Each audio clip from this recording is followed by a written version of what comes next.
Agony by Tchicaya or Tam'si. This is a poem in which the speaker believes that non-human elements such as trees, rivers, and stones have souls and affects the life of men on the universe. The poem begins with a supposition that there is no better dream than for the speaker's name to be sung by a bird. The speaker is told by the black boatman who claims to know the stars and that he can cure lepers. The disease can turn black skin white. The assimilation of blacks to European culture is seen as a disease that needs a cure. The imagery here shows that the speaker lacks the power to effect change on fellow blacks because he is a victim of Europeanization or assimilation. The boatsman's search for knowledge is also the search of self-realization and awareness by the black man. But for the moment, the speaker needs someone to let loose his arms so that he can cure others. The boatsman's reference to curing with mud is biblical, of Jesus restoring the sight of the black man. The speaker's name is the solution to bring about dream solution because he is not cursed or afflicted. The speaker wishes that he be taken across the river by the boatman and his bound hands will be loosed.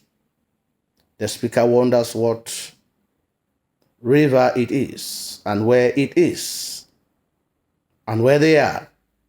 He asks the boatman to close his eyes, think of the moon, and begs the river to allow them to cross in it. The boatman and the bird sing for 3 days and nights before crossing the dirty bank of the river. The poet introduces the bird and gives it the power of a healer.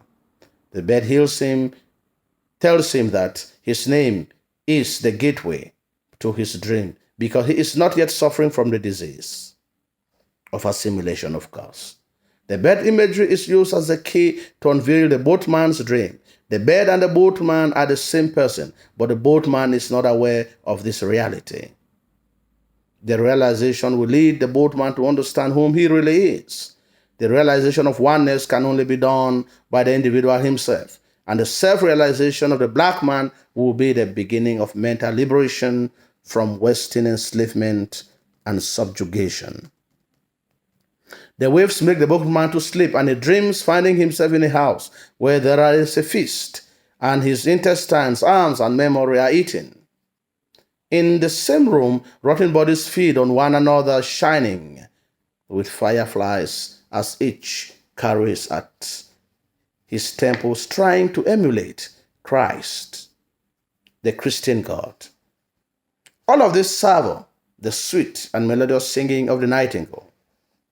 The nightingale knows the love which opposes the pain and the nightmare of the bondsman and his troubled sleep, and fly happily over him. The plane drinks from the river through the vegetation to quench its thirst, as the sun stares at the vegetation angrily. The heat of the sun affects the fisherman. All that is new is touched with blood, and the blood comes from the earth and drops from the sky on a night of yellow rain. The boatman says his name to the bird. The name is a key to dreams, and he's not leprous. His name is no quails, and he does not want people to die waiting for him. The speaker says that he is bidding farewell to his soul and the dark body, as the arms will be unbounded by themselves, and he is not leprous. The poem ends with a caution that they should not await him with open arms on the cross. The poem captures the poet's suffering under the weight of mental colonization and racism. The liberation from agony will only be realized if he understands whom he truly is. This realization will lead to mental liberation from imperialism and colonization. This notion is applicable to all Africans who are still under the bondage of colonization.